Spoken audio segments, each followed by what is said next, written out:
नमस्कार साथियों, मैं संतोष सर फिर से स्वागत करता हूं आप सभी का तहे दिल से। और जैसा कि नई अपडेट आई है शिक्षक नियमावली को लेकर, बिहार में शिक्षक 7वें चरण की बहाली को लेकर लगातार जो है जन आंदोलन महाआंदोलन हो रहा था। बीते कई दिनों से संघर्ष कर रहे थे सभी अभ्यर्थी, और उसमें बात कही गई थी नई नियमावली का गठन हो रहा है और उस की कल पारित किया गया। और क्या कुछ बातें हैं, आइए हम लोग विस्तार से समझेंगे। A to Z 100% जो भी डाउट्स हैं सारे क्लियर करेंगे। कहीं मत जाइएगा, वीडियो को शुरू से अंत तक देखिएगा, सारे डाउट्स क्लियर हो जाएंगे। नहीं भी क्लियर होंगे तो कमेंट के माध्यम से पूछिएगा, आपके हर सवालों का जवाब दिया जाएगा। लक्ष्य सरकारी नौकरी के द्वारा 100% satisfaction by Santosh sir.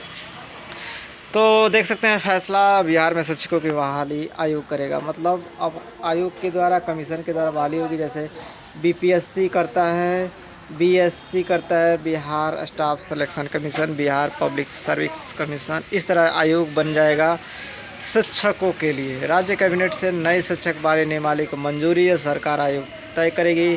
3 lakh शिक्षकों की फिलहाल बहाली होगी और 17 वर्ष बाद पहली प्रक्रिया में बदलाव किया गया है। पहली बार और अस्थायी निवासी ही होंगे बहाल, शिक्षा विभाग ने जारी की सूचना। मतलब रेसिडेंशियल लगा दिया, आउट ऑफ स्टेट इसमें नहीं आ सकते हैं। बहुत बड़ी खुशखबरी है बिहार के सभी अभ्यर्थियों के लिए कि 100% डोमिसाइल का पालन किया गया है, कि बिहार के ही अभ्यर्थी भाग लेंगे। और राज्य कर्मियों की महंगाई भत्ता 4% बढ़ गया है। राज्य कर्मियों की पेंशन महंगाई भत्ता 38% बढ़ा 42% कर दिया गया है। 1 जनवरी 2023 के प्रभाव से लागू होगा। राज्य कैबिनेट ने इसकी स्वीकृति दी। 1690 करोड़ अतिरिक्त खर्च होगा। अनुकंपा पर नियुक्ति, विद्यालय अध्यापकों के सेवा काल में मृत्यु होने पर उनके आश्रित की अनुकंपा पर नियुक्ति के संबंध में अलग से प्रावधान किया जाएगा। मतलब अनुकंपा पर नियुक्ति के लिए जो भी है विचार विमर्श किया जाएगा आगे। योग्यता के लिए आयु सीमा देख सकते हैं।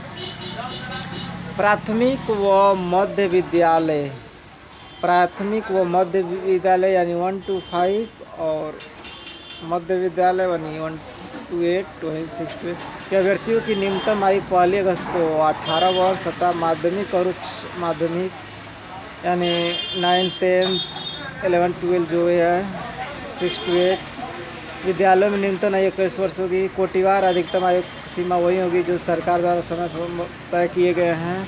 और पूरे में पात्रता परीक्षा में उत्तीर्ण प्रशिक्षित अभ्यर्थियों की नियुक्ति के प्रथम समयवार में 10 वर्ष तक की छूट होगी। मैंने पूर्व में जो परीक्षाएं उत्तीर्ण हैं 10 वर्ष तक उनमें छूट है। लेकिन पंचायती राज संस्था, नगर निकाय संस्था नियुक्त करे तो शिक्षकों के लिए अधिकतम आयु की सीमा शिथिल करने के लिए राज्य सरकार अलग से निर्णय लेगी। ठीक है। महिलाओं को 50% आरक्षण देख सकते हैं। पूर्व की भांति इस नियमावली में भी पहली 8वीं कक्षा के शिक्षकों की नियुक्ति में महिलाओं को 50% का आरक्षण मिलेगा। इसके अलावा सामान्य प्रशासन विभाग द्वारा लागू आरक्षण के प्रावधान इसमें भी लागू होंगे। इसके अंतर्गत 9वीं से 12वीं तक में महिलाओं को 35% आरक्षण मिलेगा। अब शिक्षकों का जिला संवर्ग होगा, लेकिन शिक्षकों का अंतर जिला स्थानांतरण भी होगा। कुल मिलाकर देखा जाए तो 50% जो है महिलाओं की सीट रहेगी। अगर 10 सीटें हैं स्कूल में तो 50% कितना, 5 महिलाएं वहाँ पर होंगी। और वहीं 9वीं से 12वीं तक में 35% किया गया है। ठीक है। और देखिए इसमें बिहार में अब 1 से 12वीं कक्षा के शिक्षकों के बहाली आयोग के माध्यम से होगी। इसके लिए आयोग परीक्षा लेगा। कोई भी अभ्यर्थी अधिकतम 3 बार परीक्षा में बैठ सकेंगे। देख सकते हैं 3 बार अधिकतम बार बैठ सकते हैं। और किस आयोग को परीक्षा लेने की जिम्मेदारी मिलेगी, राज्य सरकार या बाद में तय करेगी कि किसको दिया जाए इसका एग्ज़ाम लेने के लिए। सबसे बड़ा तो बीपीएससी ही है। मैं भी बीपीएससी को दे सकता है एग्ज़ाम कंडक्ट कराने के लिए विभाग। अभी इसका कोई जिक्र नहीं है। ठीक है। राज्य सरकार या बाद में तय करेगी। मालूम हो कि वर्ष 2006 से ग्राम पंचायत नगर निकाय के माध्यम से राज्य में शिक्षकों की नियुक्ति हो रही थी और 17 वर्षों बाद में इसमें बड़ा बदलाव किया गया है। मुख्यमंत्री नीतीश कुमार की अध्यक्षता में सोमवार को हुई कैबिनेट की बैठक में बिहार राज्य विद्यालय अध्यापक नियुक्ति स्थानांतरण अनुशासनिक कार्रवाई सेवा शर्त नियमावली 2023 को मंजूरी दी गई है। इसके बाद तुरंत शिक्षा विभाग ने इसकी अधिसूचना भी जारी कर दी है और नई नियमावली में साफ किया गया है कि सीटी और बीटेट शिक्षक पात्रता परीक्षा उत्तीर्ण ही आयोग द्वारा इस परीक्षा में बैठ सकते हैं। मतलब साफ है, आप डीएलएड किए हैं, बीएड किए हैं, बीटीसी किए हैं, जो भी ट्रेनिंग किए हैं इक्विवेलेंट, उसके अलावा CTET central teacher eligibility test या बीटेट या टेट जो भी हैं, इन सभी परीक्षाओं को पास करने के बाद ही आप इस परीक्षा में बैठेंगे जो बीपीएससी या जो भी आयोग है कंडक्ट कराएगी। तो समझ सकते हैं कितनी बड़ी जो है चेंजेज की गई है, कितनी प्रक्रियाओं से गुजार कर एक योग्य अनुभवी शिक्षक के दिशा में सरकार प्रयासरत हैं तैयार करने के लिए। साथ ही बिहार का अस्थायी निवासी ही आवेदन कर सकते हैं। बहुत बड़ी आप सभी के लिए भी राहत है कि अस्थायी निवासी ही आवेदन कर सकेंगे। पूर्व से जो नियोजित शिक्षक है अगर चाहे तो परीक्षा में बैठ सकते हैं और इसके लिए उन्हें आयु सीमा में 10 वर्ष की छूट मिलेगी। यानी पूर्व में जो नियोजन हुआ है वो भी इस परीक्षा में बैठ सकते हैं और राज्य कर्मी कहलाएंगे, 10 वर्ष छूट मिलेगी। नियुक्ति सोमवार से ही प्रभावित हो गई और आयोग के माध्यम से नियुक्ति शिक्षक राज्य सरकार कर्मचारी कहे जाएंगे। मालूम हो कि अब तक ग्राम पंचायत नगर निकाय के माध्यम से ही शिक्षकों की नियुक्ति होती थी। नियमावली में साफ किया गया है कि वर्ष 2012 से पूर्व नियुक्त एवं कार्यरत शिक्षक जो दस्ता परीक्षा उत्तीर्ण होंगे उनके लिए शिक्षक पात्रता परीक्षा में उत्तीर्ण अनिवार्य नहीं होगी। मतलब 2012 से पहले जितने भी नियुक्त हुए हैं उन्हें इस परीक्षा में उत्तीर्णता अनिवार्य नहीं होगी। ठीक है, 2012 के बाद जितने भी अभ्यर्थी हैं जॉब कर रहे हैं, अगर वह चाहते हैं कि हम राज्य कर्मी का दर्जा मिले, वेतन में बढ़ोतरी हो, तो इसके लिए उन्हें आयोग की परीक्षा में बैठना होगा और 10 वर्ष की छूट मिलेगी। और जहाँ तक है हमें लगता है इसी में यह बात कही गई है कि कहीं अधिकतम 3 मौका मिलेगा। ऐसा अभी क्लियर नहीं हो पा रहा है, लेकिन अनुमानतः यही है, क्योंकि अगर फ्रेशर वालों के लिए मैक्सिमम 3 दिया जाता है तो बहुत बड़ी बात हो जाएगी। एक तरह तमाम सारे अड़चनों पर आंसू दिक्कतों से अभ्यर्थी पढ़ते हैं और समय निकाल कर तैयारी करते हैं और कितनी बार बहुत सारे अभ्यर्थी ऐसे भी हैं कई परीक्षाओं के बाद वह सफल होते हैं। तो अगर ऐसी लग गया कि 3 बार ही होंगे तो बहुत बड़ी जो है घातक सिद्ध होगा अभ्यर्थियों के लिए। या तो जो गवर्नमेंट से कर रहे हैं या प्राइवेट से, पैसे भी लग रहे हैं समय में और समय भी, और आप योग्य 2-3 बार में अगर नहीं क्वालिफाई होंगे तो आपकी डिग्री किसी काम की नहीं रह जाएगी। आप एज ए प्राइवेट टीचर या अपनी संस्थान वगैरह खोल के ऐसे पढ़ा सकते हैं, लेकिन गवर्नमेंट में नहीं बन पाएंगे। तो फ़िलहाल ये एक पॉइंट है कि 3 बार किनको मौका मिलेगा ये अभी जानना बेहद ज़रूरी है। क्या नए फ्रेशर कैंडिडेट के लिए है या जो ऑलरेडी जॉब्स में हैं उनके लिए? हमें जहाँ तक लगता है जो ऑलरेडी जॉब्स में हैं उन्हीं के लिए है। आपको क्या लगता है कमेंट के माध्यम से ज़रूर बताएं।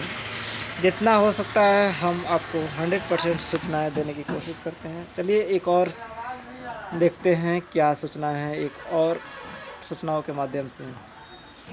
हर डाउट यहाँ पर क्लियर किया गया है, देख सकते हैं। कैबिनेट का फैसला, विद्यालय अध्यापक नियमावली 2023 मंजूर, 2.5 लाख का अधिक से भर्ती होगी और बिहार में शिक्षक बनेंगे राज्यकर्मी। देख सकते हैं राज्यकर्मी समझ ही गए होंगे जो ऑलरेडी जॉब्स में हैं, अगर परीक्षा देते हैं पास करते हैं तो राज्यकर्मी बन जाएंगे।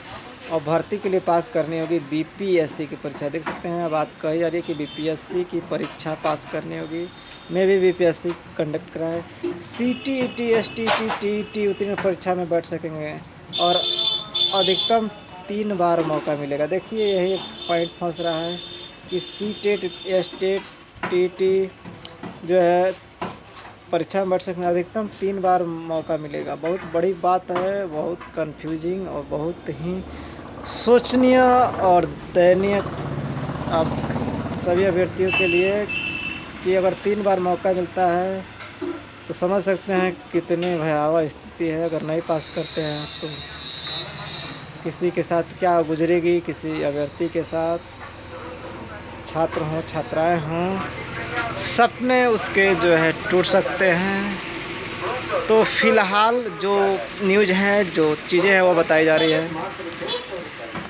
सरकार ने शिक्षक नियुक्ति नियमावली 2023 की 3 महीने के इंतजार के बाद मंजूरी दे दी है। शिक्षकों की नियुक्ति बीपीएससी के माध्यम से होगी, जो राज्य स्तरीय परीक्षाएं लेगी। सीटी, टीएसटी, टीयूटी अभ्यर्थियों परीक्षा में अधिकतम 3 बार बैठ सकेंगे।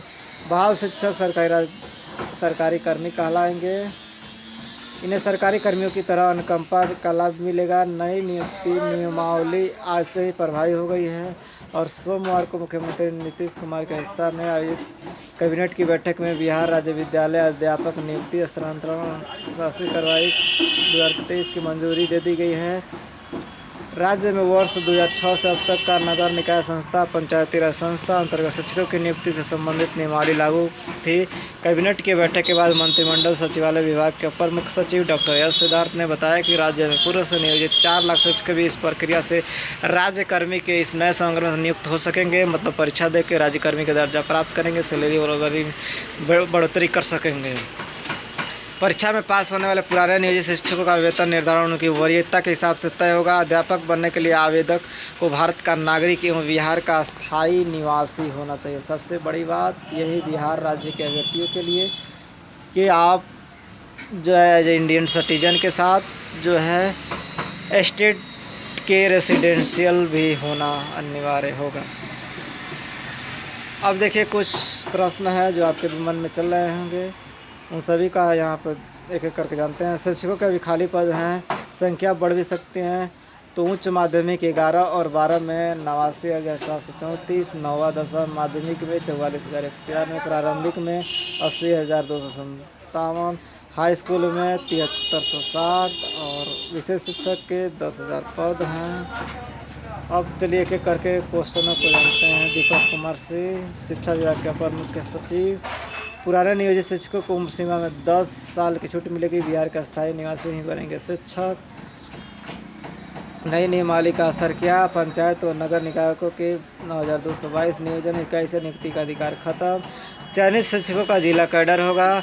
इन्हें राज्यकर्मी का दर्जा और सुविधा मिलेगी। परिवर्तन की जरूरत क्यों पड़ी? पंचायत और नियोजन इकाई के माध्यम से बहाली में गड़बड़ी की शिकायत मिलती रही थी और इन शिक्षकों पर अनुशासनिक कार्रवाई में विभाग को काफ़ी परेशानी होती थी। अब बीपीएससी के परीक्षा के आधार पर चयन होने से योग्य शिक्षक जा सकेंगे।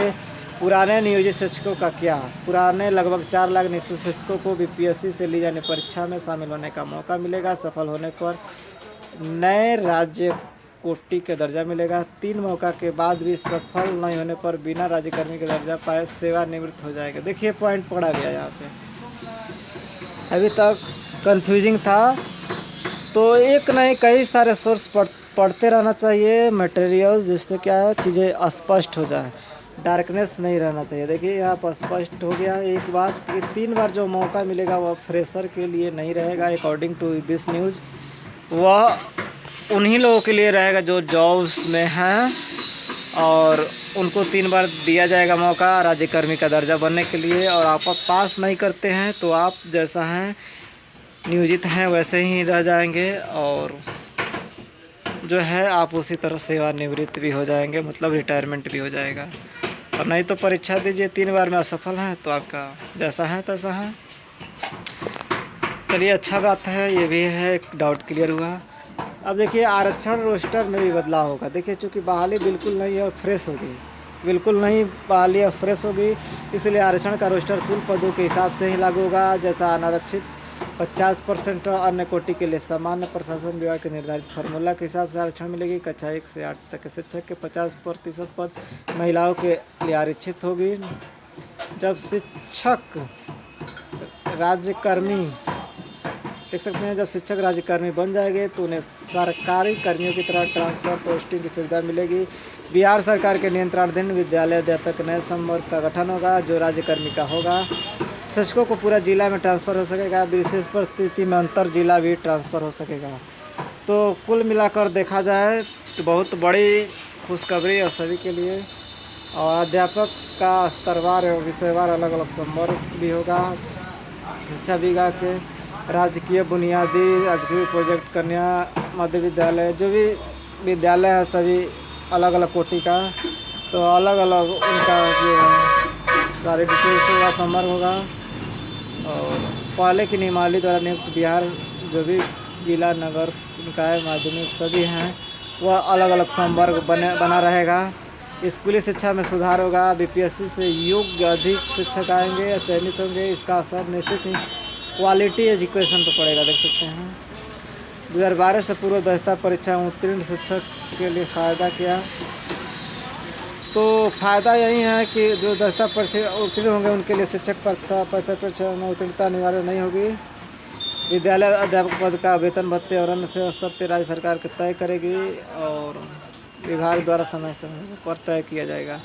बीपीएससी के माध्यम से शिक्षक की नियुक्ति नई नियमावली के आधार पर ही होगी। इसमें आकर्षण वेतन भी चलेगा और गुणवत्तापूर्ण शिक्षा की दिशा में बड़ा कदम है।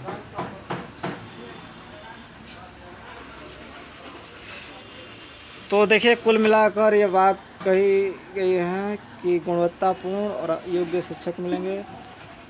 अच्छी बात है कि सरकार, राज्य सरकारें, केंद्र सरकारें समय समय पर जो है लगातार शिक्षकों की गुणवत्ता को जो है योग्य अनुभवी शिक्षकों को बहाल करने का प्रयास करते हैं। और चूँकि ज़रूरी भी है, हमारे राज्य और केंद्र सरकार द्वारा जो भी नियमों बनाई जाती हैं राज्य केंद्र सरकार के द्वारा, राज्य सरकार को भी उन्हें पालन करना होता है। और राज्य सरकार भी बेहतर से बेहतर करने की कोशिश करता है, क्योंकि देश का भविष्य बच्चे ही होते हैं। और बच्चों की जब नींव मजबूत नहीं होगी तो हमारे देश का भविष्य क्या हो सकता है, आप समझ सकते हैं। इसलिए शिक्षा में कोई समझौता नहीं, क्वालिटी रहना चाहिए, इसमें कोई दो राय नहीं। गुणवत्तापूर्ण शिक्षा रहना चाहिए और यही हमारे जो है बच्चे कल के भविष्य होते हैं और देश की आर्थिक, राजनीतिक, सामरिक विकास में सहयोग करते हैं और देश जो है प्रगति के पथ पर जाता है। इसलिए हम इस पहल का स्वागत योग्य करते हैं। आप भी जो है इसका मेरिट डिमेरिट बता सकते हैं, ऐसा नहीं है। सभी चीज़ें किसी के लिए उपयुक्त लगती है, किसी के लिए अनुपयुक्त लगती हैं, लेकिन फ़िलहाल के लिए जो चीज़ें थोड़ी आपको डिफ़िकल्ट लगती है वह आने वाले समय में आसान लगती हैं। और लगातार संदेह उठाया जा रहा था कि जो बहाली हुई थी पूर्व में वह सही नहीं है, योग्य शिक्षक नहीं हैं, बहुत सारे चीज़ों का सामना करना पड़ता था, राज्य सरकार हो या केंद्र सरकार हो। और शिक्षा में वह सुधार दिख नहीं रहा था। आज भी गवर्नमेंट स्कूल के जो स्टूडेंट होते हैं और प्राइवेट स्कूल के जो स्टूडेंट होते हैं, आप देख सकते हैं लाख गुना अंतर हो जाता है।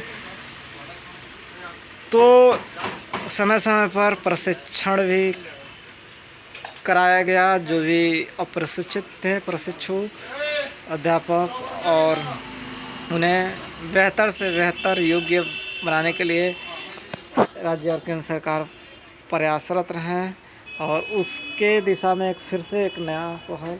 तो आपके क्या विचार हैं, विमर्श हैं, ज़रूर बताएं। तर्क वितर्क से ही जो है चीज़ें आती हैं। Thanks for watching. आशा करता हूँ कि सभी डाउट्स आपके क्लियर हो गए होंगे 100% सेटिस्फेक्शन के साथ। हमारी कोशिश बेहतर से बेहतर चीज़ें, कंटेंट, सूचनाएं दी जाए 100% सेटिस्फेक्शन के साथ।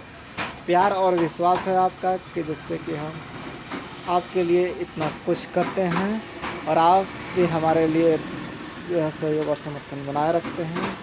तो आशा है हम खरे उतरेंगे और आपको सही सूचनाएं सही समय पर देते रहेंगे। Best of luck all of you. Please like, subscribe and share. Video को अधिक से अधिक लाइक करें, सब्सक्राइब करें, शेयर करें, क्यूरियो कमेंट के माध्यम से जरूर बताएं। Thanks for watching this. Thank you. Thanks all of you. Have you any query? Please write in the comment section box below. I will try to best give you all. Thank you. Thanks for watching.